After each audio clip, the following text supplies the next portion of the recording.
pessoal, tudo bem com vocês? Olá pessoal, tudo bem? Hoje nós estamos aqui de volta para dar continuidade à série de vídeos sobre a física de Santo Agostinho. Que pode ser visualizado aqui no card. E também aqui na descrição do vídeo. Então, hoje nós vamos falar um pouco sobre o tempo na visão de Santo Agostinho, que está no livro das Confissões, como a gente havia falado no vídeo anterior. Esse vídeo vai se tratar sobre o tema tempo. Porém, ele tem dois temas subjacentes, que é a criação e a eternidade. Que sem esses dois conceitos fica difícil falar sobre o tempo. Mas com os dois fica um pouco mais flexível, porque no livro ele fala sobre o tema tempo junto com criação e eternidade. Exatamente, como nós vamos ver, esses três temas estão intimamente ligados. Então, o que é tempo? O tempo, ele é uma criatura de Deus. Ele é uma das primeiras criaturas de Deus. Uma das primeiras coisas que Deus fez, uma das primeiras coisas que Deus criou foi o tempo. E justamente por ser o tempo uma criatura de Deus, é porque aquela pergunta que os maniqueus faziam, o que Deus fazia antes do tempo, não faz sentido. Porque se o tempo é uma criatura, então, logicamente, Deus tem que transcender o tempo. Então não faz sentido nós perguntarmos o que Deus fazia antes do tempo, porque o próprio antes e depois são palavras que se referem ao tempo. E se não havia tempo, nós não podemos perguntar nesse sentido de antes e depois. Então Deus transcende o tempo, até porque para ele ter criado o tempo, ele deve transcender o tempo. Então é por isso que nós dizemos que Deus é atemporal, porque ele transcende o tempo, ele criou o tempo. E como nós podemos medir o tempo? O tempo como criatura, ele tem que ser percebido. Ele não pode subjugar Deus. Então, como os maniqueus perguntavam, como a Beatriz já falou, onde estava Deus antes do início dos tempos, ou o que Deus fazia antes da criação, que são palavras que designam o tempo. O tempo não pode subordinar a Deus. Mas, como nós podemos medi-lo? Porque nós não vemos o tempo.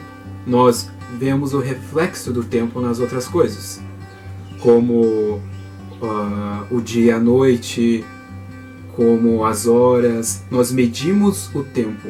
O tempo, então, é como se fosse um fluxo.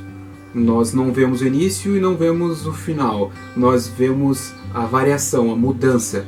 Então, nós percebemos o tempo nas outras criaturas. Na passagem do livro das Confissões de Santo Agostinho, ele relata que ele estava com um problema de medir o tempo porque ele não estava vendo o tempo. Ele percebia o movimento dos astros, como o movimento do Sol. Ele media, mas ele não sabia se o tempo era o movimento ou se o tempo era anterior ao movimento do corpo celeste. Então, a gente entende que o tempo por si só, na cosmovisão do Santo Agostinho, ele não pode ser medido diretamente. Ele tem que ser medido por alguma outra criatura, como, por exemplo, o Sol. Exatamente. E o tempo, ele, então, é um fluxo que só pode ser medido tendo como referência o passado e o futuro. Ele não é a medida do passado e do futuro e nem mesmo do presente, mas é o fluxo disso. Até porque o presente, por definição, não existe, porque ele já passou. E se ele existe, só pode ser eterno, porque o presente, por definição, não poderia mudar, certo? A eternidade é o presente. E como ele não muda, tem que ser para Deus, com Deus. E se ele está mudando, alterando um fluxo, é porque o tempo está agindo. Por exemplo, os nossos corpos que estão envelhecendo, com a matéria que está degradando, com o tempo por si só que está passando. E é por isso que Santo Agostinho dizia que existem três tempos, que é o presente das coisas passadas e o presente das coisas futuras. E mesmo o futuro não pode ser medido. O passado também não. Sempre é a variação. É um termo usado atualmente na física que é variação, que é um delta. Delta T. Que você mede sempre uma coisa que já foi e uma coisa que está iniciando. Algo que está iniciando. Então você está medindo ele dessa maneira, você está medindo uma variação. Porque o tempo em si, ele está para Deus, porque como ele é eterno, ele não muda, ele é imutável, ele é atemporal, o tempo não atua nele. Por isso que Deus é, porque o verbo é se designa ao ser. Então ele não era, ele não foi, ele não será, ele é. Exatamente, Deus é. E a eternidade é então um constante presente. Que é para Deus. É como a morada de Deus no tempo. Porque este presente é o seu templo. Ele está lá. E nós vemos isso no reflexo da criação, porque nós vemos as coisas passando.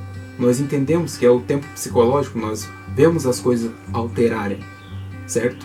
Mas esse tempo, por si só, ele é corruptível, porque ele muda, ele não é eterno. E como os profetas poderiam saber do futuro se o futuro ainda não existia? Essa passagem pode ser respondida lendo as profecias do Antigo e do Novo Testamento.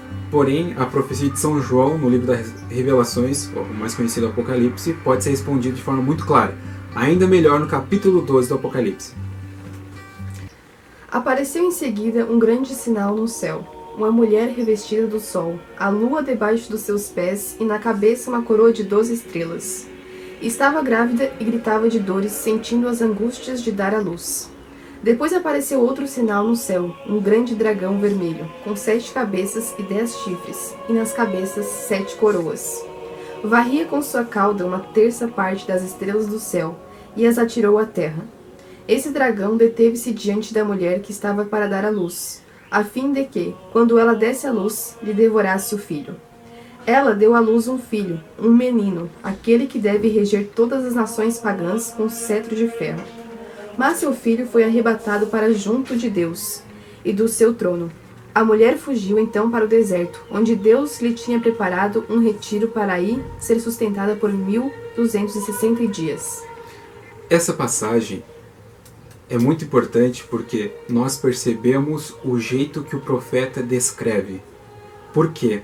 E por que nós sabemos que isso foi uma inspiração divina? Porque Deus, sendo eterno, ele está vendo os 3 tempos juntos. Porque não tem mudança. Então Deus está vendo presente, passado e futuro ao mesmo tempo, por assim dizer. Então não há mudança no que Deus está vendo. Ele é o Senhor da história. Então não existe tempo para ele. Ele é atemporal. Então, quando ele envia essa visão para São João, o jeito que São João vai descrever é como se ele estivesse vendo as 3 coisas juntas. Nós vemos uma mulher grávida, Maria, mas ela estava no céu. Foi no momento que ela estava assunta. Então ele viu o passado, porque no período que João estava descrevendo, Maria grávida é passado. Maria assunta ao céu, ela ainda não foi assunta no período descrito por São João, é futuro, mas os apóstolos estão sozinhos junto com Maria, que é a parte final, que a mulher vai para o deserto, é o presente. Então a descrição são dos 3 tempos. O dragão, o antigo dragão, a antiga serpente, varre a terça parte dos anjos do céu. É passado, um passado do Gênesis. Então o jeito descrito por São João é os 3 tempos do Santo Agostinho. E essa questão de que Deus vê ao mesmo tempo, entre aspas, né? O presente, o passado e o futuro também está ligado à questão do livre-arbítrio. E é por isso que essa questão de que Deus sabe o que vai acontecer no futuro não interfere no nosso livre-arbítrio. Porque como Deus transcende o tempo, como ele vive num constante presente, então ele tem essa visão do passado, do presente e do futuro ao mesmo tempo. Essa questão foi muito importante para Santo Agostinho, que ele deixa no final do livro uma pergunta, né? Ele não consegue responder isso, porque é bem complexo, mas ele dá o caminho para essa resposta.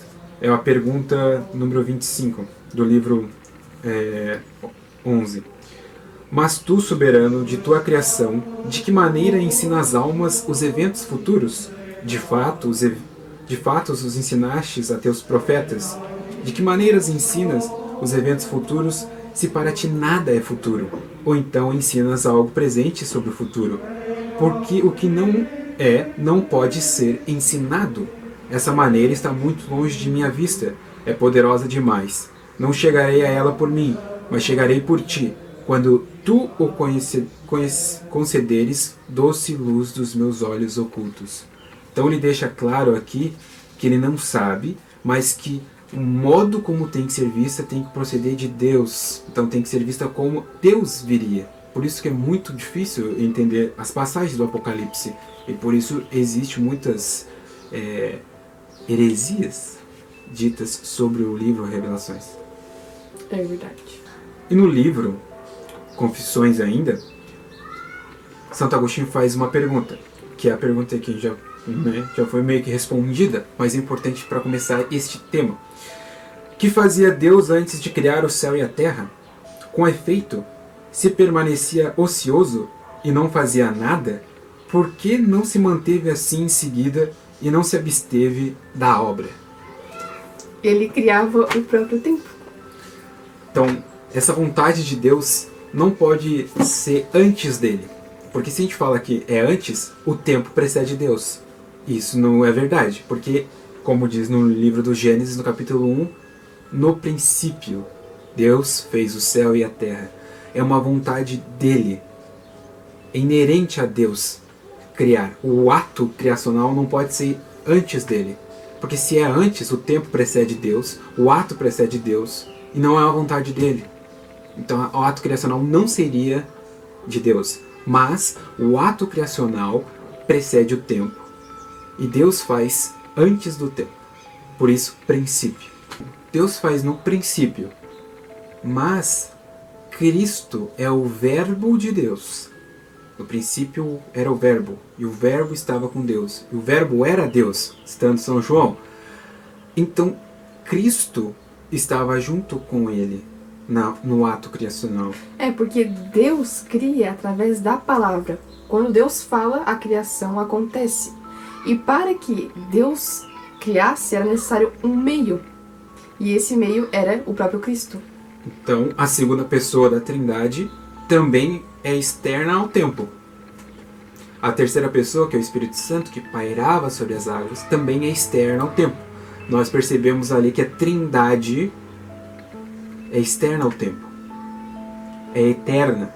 Cristo já existia, né? Sim, em Gênesis antes do tempo. Fica evidente a presença do Espírito Santo, que pairava sobre as águas, e também a presença de Cristo junto de Deus Pai, que criava o homem.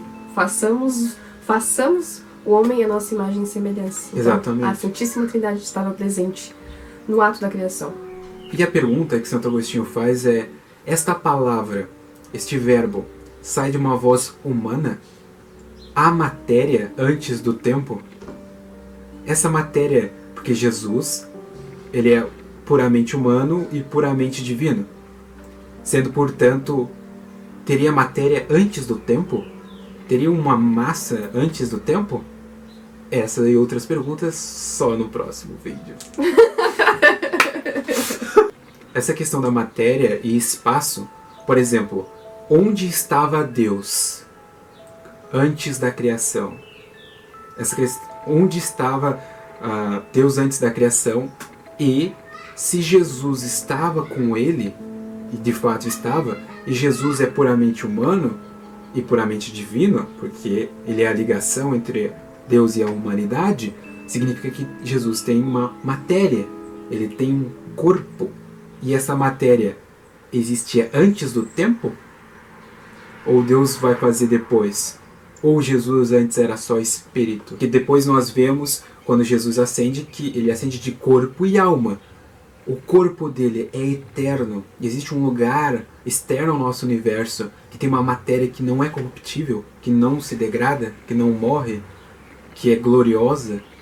Nossa, essa questão é muito legal. A gente ficou conversando sobre isso uma tarde inteira. Criamos teorias no papel, fizemos mapas, inclusive, né? Outra, esse lugar onde está Jesus também está Maria, porque Maria é assunta ao céu, é levada ao céu de corpo e alma. Então, além de quem? Quem? Elias e Moisés. Que também foram levados, arrebatados, né, de corpo e alma. Isso. E São Paulo descreve que viu um homem sendo arrebatado por terceiro céu. É, o terceiro céu. O terceiro céu, que poderia em hipótese, ser este lugar onde há a matéria incorruptível. Mas essas perguntas serão respondidas no próximo vídeo sobre espaço e matéria. Muito obrigado pela atenção. Até o próximo vídeo. Até o próximo, pessoal. Acompanhem e aguardem aqui no canal os próximos vídeos dessa série de vídeos. Tchau! Tchau. Salve Maria.